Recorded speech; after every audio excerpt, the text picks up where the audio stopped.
Today we're making homemade tartar sauce. So let's get started.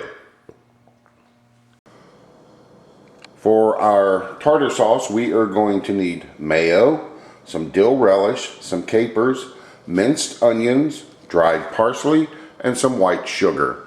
So let's get started.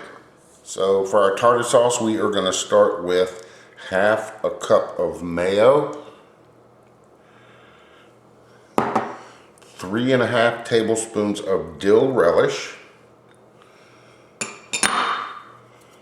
and we are going to add in 1.5 teaspoons of capers, which I've run through a blender.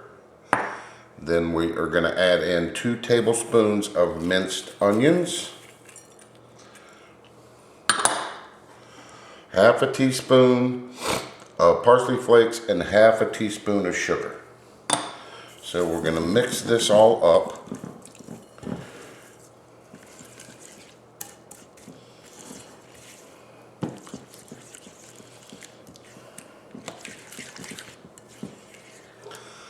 And then we are going to store this in an airtight container so that the flavors can blend and set in the ice box for about an hour.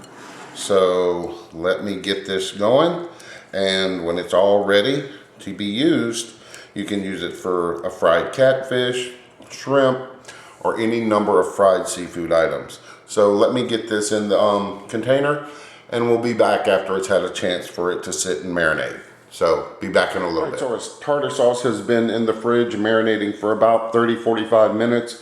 We're going to give it a quick taste test, see if it needs anything. Perfect. So hope you enjoyed the video. Remember, like, share, and subscribe. And till next time, enjoy.